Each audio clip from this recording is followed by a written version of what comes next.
الحمد للہ نحمدہ ونستعینہ ونستغفرہ ونعوذ باللہ من شرور انفسنا ومن سیئات اعمالنا من یہدہ اللہ فلا مضل لہ ومن یضللہ فلا ہادی لہ ونشہد ان لا الہ الا اللہ وحدہ لا شریک لہ ونشهد أن سيدنا ومولانا محمدا عبده ورسوله المبعوث إلى كافة الناس بشيرا ونذيرا وداعيا إلى الله بإذنه وسراجا منيرا وصلى الله تعالى عليه وعلى آله وصحبه أجمعين أما بعد فأعوذ بالله من الشيطان الرجيم بسم الله الرحمن الرحيم وَثِيَابَكَ فَطَهِّرْ وَالرُّجْزَ فَاهْجُرْ۔ محترم ناظرین و سامعین، میں نے آپ کے سامنے قرآن مجید کی سورہ مدثر کی ایک آیت تلاوت کی ہے، جس میں اللہ تبارک و تعالیٰ نے اپنے آخری پیغمبر حضرت محمد رسول اللہ صلی اللہ علیہ وسلم کو خطاب کرتے ہوئے ارشاد فرمایا کہ وَثِيَابَكَ فَطَهِّرْ، کہ اپنے کپڑے پاک رکھو، وَالرُّجْزَ فَاهْجُرْ، اور گندگی سے دور رہو۔ قرآن کریم اور نظام اقدار کے تعلق سے اب ہم نے تیسری سیڑھی پر قدم رکھ دیا ہے، اور ہمیں اس عنوان پر اپنی گفتگو کو آگے بڑھانا ہے کہ بدن، لباس اور اخلاق کی پاکیزگی یہ قرآن کریم کے نظام اقدار کا ایک اہم حصہ ہے۔ عام طور پر مذہبی لوگوں کے بارے میں یہ تصور رہا ہے کہ انہیں صاف ستھری پاکیزہ زندگی، اچھے کپڑوں، پاکیزہ لباس سے دور رہنا چاہیے۔ یہ جاہلانہ خیالات تھے کہ بدن کو میلا رکھو، کپڑے میلے رکھو، بال بڑھے ہوئے ہوں، شخصیت بگڑی ہوئی ہو، اور یہ سمجھا جاتا تھا کہ جتنا ان چیزوں سے لاپرواہی برتی جائے گی اتنا ہی انسان اپنے رب کا قرب حاصل کرے گا۔ لیکن اسلام نے جو قدریں اور جو معیار ہمیں زندگی کا دیا ہے، اس میں یہ بات سکھائی ہے کہ ہمارا بدن اور ہمارے کپڑے، ہمارا لباس یہ بھی صاف ستھرا ہونا چاہیے، اور ہمارے اخلاق اور ہمارا باطن بھی پاکیزہ ہونا چاہیے۔ قرآن یہ کہتا ہے کہ ایک پاکیزہ روح کے لیے ایک پاکیزہ بدن اور ایک ستھرا لباس ضروری ہے۔ اس لیے پہلی وحی اقرا کے بعد، جس میں تعلیم کا اور پڑھنے کا حکم دیا تھا، یہ دوسری وحی ہے سورہ مدثر، جس میں اللہ تبارک و تعالیٰ نے اپنے پیغمبر کو اور پیغمبر کے ذریعے امت کو یہ تعلیم دی کہ تمہارا لباس پاک بھی ہو، صاف بھی ہو۔ پاکی اور صفائی کا فرق سمجھ لینا چاہیے۔ پاکی تو یہ ہے کہ اس پر کوئی گندی چیز نہ ہو، پیشاب نہ ہو، گندا نہ ہو، خون نہ ہو۔ وہ چیزیں جن کو گندا کہا گیا ہے، نجاست جن کو کہتے ہیں، لباس نجاست سے پاک ہونا چاہیے۔ کوئی نجس چیز، ناپاک چیز کپڑوں پر لگی ہوئی نہ ہونی چاہیے۔ یہ آپ کو میں یاد دلا دوں کہ اسلام نے پیشاب اور پیشاب کے چھینٹوں سے بچنے کی بھی اسی طرح تعلیم دی ہے جس طرح لیٹرین اور نجس چیزوں سے بچنے کی تعلیم دی ہے۔ یعنی وہ پیشاب کو ناپاک مانتا ہے، اور اسی لیے پیشاب کرنے کے بعد استنجا اور اس حصے کو پاک کرنے کا حکم ہے۔ ایک حدیث میں آتا ہے، اللہ کے رسول صلی اللہ علیہ وسلم دو قبروں کے پاس سے گزر رہے تھے۔ آپ چلتے ہوئے قبروں کے پاس رک گئے اور یہ فرمایا کہ ان قبر والوں کو عذاب ہو رہا ہے، اور عذاب بھی کوئی بڑے گناہ کی وجہ سے نہیں ہو رہا ہے۔ عذاب ہو رہا ہے اس بات پر کہ ان میں سے ایک پیشاب کے چھینٹوں سے بچا نہیں کرتا تھا. کپڑوں پر چھینٹے پڑ گئے، خود اپنے پیشاب کے، دوسرے کے، یا پیشاب کرتے ہوئے دوسروں کے سامنے عریاں ہو گیا، ننگا ہو رہا ہے، لوگ دیکھ رہے ہیں پیشاب کر رہا ہے، اس سے وہ بچتا نہیں تھا، اس لیے اس کے اوپر عذاب ہو رہا ہے.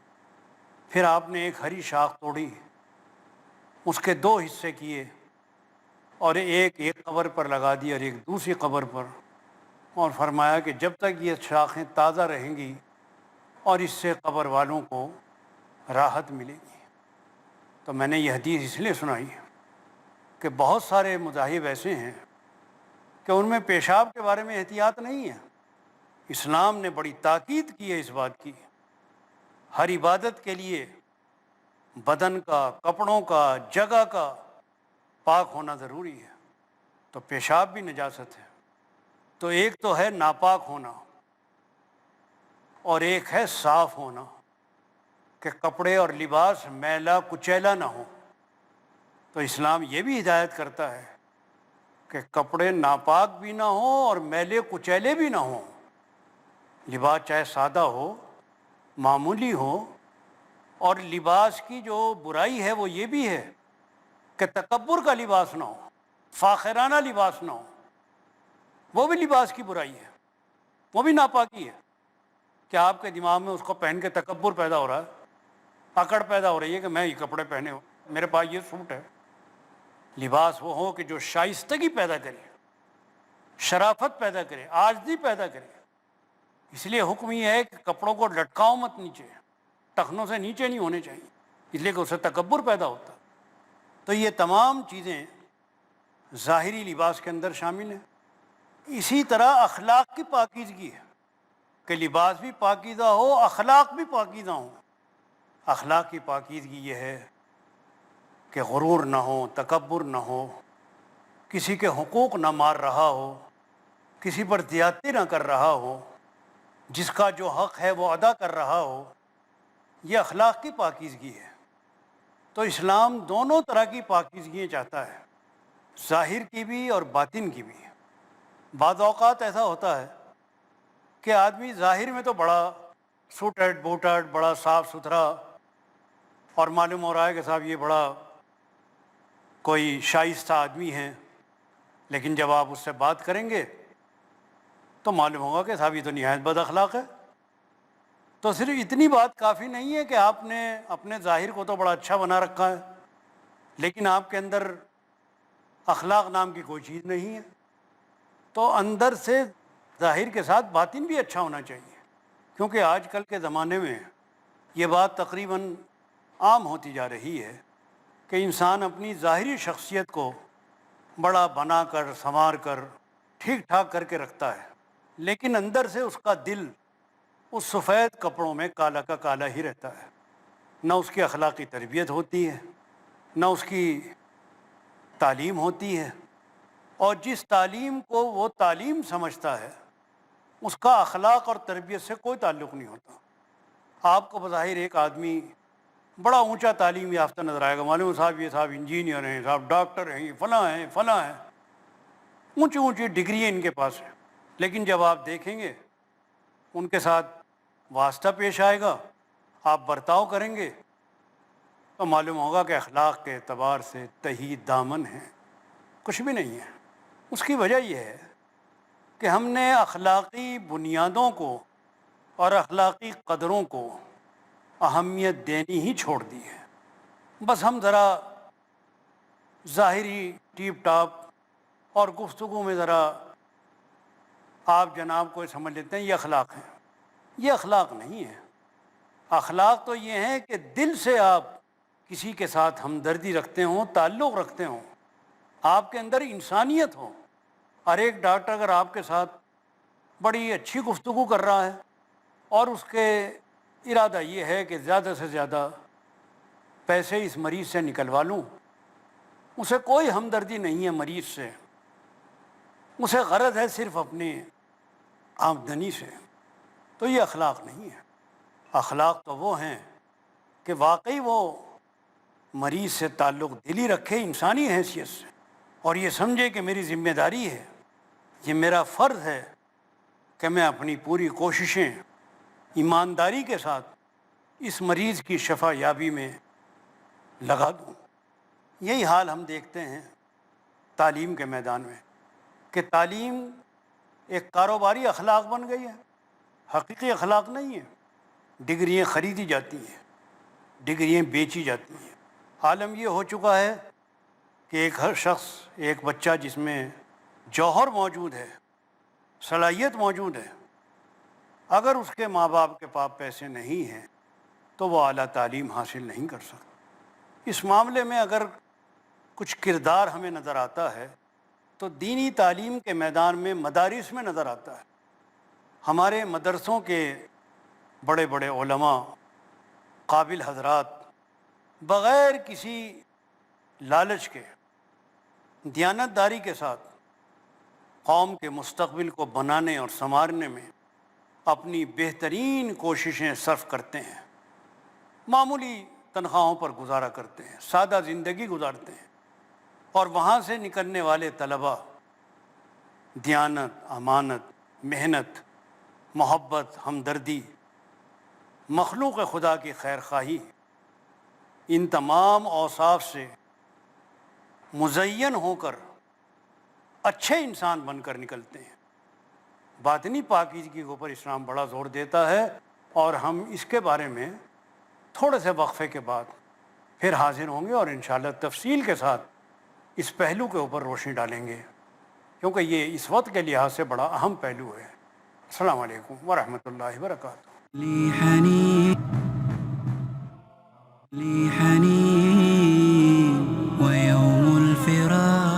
وقفے کے بعد پھر ہم آپ کے خدمت میں حاضر ہیں۔ موضوع بڑا نازک بھی ہے، بڑا اہم بھی ہے، اور وقت اور حالات کے لحاظ سے اس پر غور کرنا بھی بہت ضروری ہے، کیونکہ آج کل کے زمانے میں یہ بات تقریباً عام ہوتی جا رہی ہے کہ انسان اپنی ظاہری شخصیت کو بڑا بنا کر، سنوار کر، ٹھیک ٹھاک کر کے رکھتا ہے، لیکن اندر سے اس کا دل اس سفید کپڑوں میں کالا کا کالا ہی رہتا ہے۔ نہ اس کی اخلاقی تربیت ہوتی ہے، نہ اس کی تعلیم ہوتی ہے، اور جس تعلیم کو وہ تعلیم سمجھتا ہے اس کا اخلاق اور تربیت سے کوئی تعلق نہیں ہوتا۔ آپ کو بظاہر ایک آدمی بڑا اونچا تعلیم یافتہ نظر آئے گا، معلوم صاحب یہ صاحب انجینئر ہیں، صاحب ڈاکٹر ہیں، یہ فلاں ہیں فلاں ہیں، اونچی اونچی ڈگریاں ان کے پاس ہیں، لیکن جب آپ دیکھیں گے ان کے ساتھ واسطہ پیش آئے گا، آپ برتاؤ کریں گے تو معلوم ہوگا کہ اخلاق کے اعتبار سے تہی دامن ہیں، کچھ بھی نہیں ہے۔ اس کی وجہ یہ ہے کہ ہم نے اخلاقی بنیادوں کو اور اخلاقی قدروں کو اہمیت دینی ہی چھوڑ دی ہے۔ بس ہم ذرا ظاہری ٹیپ ٹاپ اور گفتگو میں ذرا آپ جناب کو سمجھ لیتے ہیں یہ اخلاق ہیں۔ یہ اخلاق نہیں ہے۔ اخلاق تو یہ ہے کہ دل سے آپ کسی کے ساتھ ہمدردی رکھتے ہوں، تعلق رکھتے ہوں، آپ کے اندر انسانیت ہو۔ اور ایک ڈاکٹر اگر آپ کے ساتھ بڑی اچھی گفتگو کر رہا ہے اور اس کے ارادہ یہ ہے کہ زیادہ سے زیادہ پیسے اس مریض سے نکلوا لوں، اسے کوئی ہمدردی نہیں ہے مریض سے، اسے غرض ہے صرف اپنی آمدنی سے، تو یہ اخلاق نہیں ہے۔ اخلاق تو وہ ہیں کہ واقعی وہ مریض سے تعلق دلی رکھے انسانی حیثیت سے، اور یہ سمجھے کہ میری ذمہ داری ہے، یہ میرا فرض ہے کہ میں اپنی پوری کوششیں ایمانداری کے ساتھ اس مریض کی شفا یابی میں لگا دوں۔ یہی حال ہم دیکھتے ہیں تعلیم کے میدان میں کہ تعلیم ایک کاروباری اخلاق بن گئی ہے، حقیقی اخلاق نہیں ہے۔ ڈگریاں خریدی جاتی ہیں، ڈگریاں بیچی جاتی ہیں۔ عالم یہ ہو چکا ہے کہ ایک ہر شخص، ایک بچہ جس میں جوہر موجود ہے، صلاحیت موجود ہے، اگر اس کے ماں باپ کے پاس پیسے نہیں ہیں تو وہ اعلیٰ تعلیم حاصل نہیں کر سکتا۔ اس معاملے میں اگر کچھ کردار ہمیں نظر آتا ہے تو دینی تعلیم کے میدان میں مدارس میں نظر آتا ہے۔ ہمارے مدرسوں کے بڑے بڑے علماء، قابل حضرات، بغیر کسی لالچ کے، دیانتداری کے ساتھ قوم کے مستقبل کو بنانے اور سنوارنے میں اپنی بہترین کوششیں صرف کرتے ہیں، معمولی تنخواہوں پر گزارا کرتے ہیں، سادہ زندگی گزارتے ہیں، اور وہاں سے نکلنے والے طلباء دیانت، امانت، محنت، محبت، ہمدردی، مخلوق خدا کی خیر خواہی، ان تمام اوصاف سے مزین ہو کر اچھے انسان بن کر نکلتے ہیں۔ پھر وہ معاشرے کی رہنمائی کرتے ہیں، وہ پروردگار کے دین کو، اس کے احکام کو لوگوں تک پہنچاتے ہیں، اس کے لیے محنتیں کرتے ہیں، کوششیں کرتے ہیں، در بدر پھرتے ہیں، اور پروردگار ان کو عزت کا مقام عطا کرتے ہیں۔ تو دراصل معاملہ یہ ہے کہ ظاہری طور پر بھی انسان صاف ستھرا ہو۔ دینداری کا مطلب یہ نہیں ہے کہ انسان گندہ رہے۔ ہمیں بہت سارے واقعات اللہ کے رسول صلی اللہ علیہ وسلم کی زندگی میں ملتے ہیں، اور خود آپ کی اپنی زندگی، آپ کی سیرت، آپ کی حیات طیبہ وہ بھی گواہی دے رہی ہے کہ آپ ہمیشہ صاف ستھری زندگی گزارتے تھے، پاکیزہ زندگی گزارتے تھے، پاک و صاف لباس پہنتے تھے۔ کبھی کبھی آپ کے کپڑوں پر پیون بھی لگے ہوئے ہوتے تھے، لیکن کبھی آپ گندا لباس نہیں پہنتے تھے، میلا کپڑا نہیں پہنتے تھے۔ معمولی ہوگا لیکن صاف ستھرا، سادہ ہوگا لیکن اس کے اندر سلیقہ ہوگا۔ نہ کبھی آپ نے خود تکبر کا لباس پہنا، نہ تکبر کے لباس کو پسند کیا۔ کئی بار ایسا ہوتا تھا کہ کوئی صاحب آئے ہیں، کپڑے میلے ہیں، آپ دوسروں پر بات رکھ کر کہہ دیا کرتے تھے کہ بھئی کیا دھونے کے لیے کوئی چیز نہیں ہے کہ صاف ستھرے کپڑے پہن لیے جائیں؟ کسی سے بے تکلفی ہوتی تھی تو صاحب بھی کہتے تھے کہ آپ کے پاس اچھے کپڑے نہیں ہیں؟ وہ عرض کرتے یا رسول اللہ ہیں۔ فرمایا پھر اچھے ہیں تو پہنو۔ اما بھی نعمت ربی کا فحدث، اللہ کی نعمت کا یہ بھی شکر ہے کہ اللہ نے اچھا دیا ہے تو اچھا پہنو، اچھا دیا ہے تو اچھا کھا لو۔ اس کی نعمت کا شکر یہ بھی ہے کہ اس کی نعمتوں کو استعمال کرو اور اس کا شکر ادا کرتے رہو۔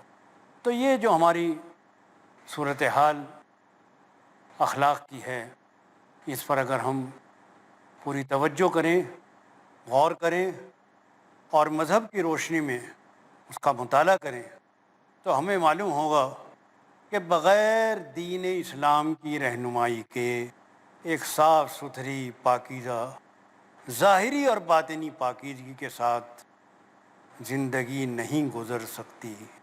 اس لیے کہ اسلام تو مکمل ہے، ہر دور کے لیے ہے، ہر طبقے کے لیے ہے، ہر انسان کے لیے ہے، ہر جگہ کے لیے ہے۔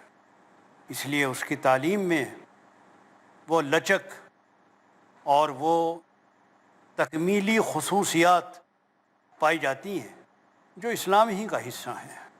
اس واسطے ہمارا جو نظام اقدار جس کے بارے میں گفتگو چل رہی ہے، یہ انسانی قدریں، یہ ویلیوز اور یہ معیار، یہ ہمارے سامنے رہنے چاہیے، گفتگو میں بھی، لباس میں بھی، باطن میں بھی، برتاؤ میں بھی، ہمارے محلوں کی زندگی میں بھی، شہر کی زندگی میں بھی، سفر میں بھی، حضر میں بھی۔ ہم گھر پر ہوں، سفر پہ ہوں، کہیں بھی ہوں، ہر جگہ ہمارے سامنے یہ اخلاق رہنے چاہیے۔ کبھی آپ بھیڑ میں سفر کر رہے ہیں، تھوڑی سی خود تکلیف اٹھا کر دوسروں کے لیے گنجائش نکال دیجیے، تھوڑا سا سمٹ جائیے، ذرا دوسرا بھی کچھ آرام لے لے گا۔ یہ سفر کے ساتھی کے بھی تو حقوق ہیں آپ کے ذمہ۔ تو یہ جو چھوٹی چھوٹی ہماری باتیں ہیں جو ہماری زندگی کو خوبصورت بناتی ہیں، ان سب باتوں کا دھیان رکھتے ہوئے، ان تمام ہدایات کا خیال رکھتے ہوئے، اور جو باتیں میں عرض کر رہا ہوں اور جو آیت میں نے آپ کے سامنے سورہ مدثر کی تلاوت کی ہے، بڑی جامع آیت ہے، اور آپ اندازہ لگائیے کہ وحی میں اس کو دوسرے نمبر پر رکھنا اس کی اہمیت کو بتاتا ہے۔ ورنہ اور بھی تو ہمارے دین کے احکام ہیں، نماز کے ہیں، روزے کے ہیں، اور دوسری بہت ساری باتیں ہیں، لیکن ان سب میں اقرا کے بعد، تعلیم کے بعد اللہ تبارک و تعالیٰ نے جو وحی نازل فرمائی وہ سورہ مدثر کی آیت، تاکہ ظاہری اور باطنی زندگی ہر لحاظ سے پاکیزگی لیے ہوئے ہو۔ اور اس میں ایک بڑی مصلحت اور بڑی حکمت کا پہلو ہے کہ پاکیزگی کا اثر، ظاہری پاکیزگی ہو، اخلاقی پاکیزگی ہو، اس کا اثر دوسروں پر پڑتا ہے، خود اپنے اوپر بھی پڑتا ہے کہ انسان اپنے آپ کو اچھا محسوس کرتا ہے، دوسرے پر بھی پڑتا ہے کہ دوسرا اچھا محسوس کرتا ہے۔ اگر آپ گندے ہیں، میلے کچیلے ہیں، بد اخلاق ہیں، دوسرا آپ سے دور بھاگے گا۔ قرآن مجید میں اللہ تبارک و تعالیٰ نے اپنے پیغمبر کو خطاب کرتے ہوئے فرمایا کہ اے پیغمبر، آپ میں جو یہ رحمت ہے اس سے لوگ آپ کے قریب آ رہے ہیں۔ وَلَوْ كُنْتَ فَظًّا غَلِيظَ الْقَلْبِ، اگر آپ کہیں بد مزاج ہوتے، آپ کے اخلاق اچھے نہ ہوتے تو لوگ آپ سے دور بھاگ جاتے۔ اور معاشرے میں ایک دوسرے کے قریب آنا، ایک دوسرے سے جڑنا، ایک دوسرے سے وابستہ ہونا، یہ بڑا اہمیت رکھتا ہے۔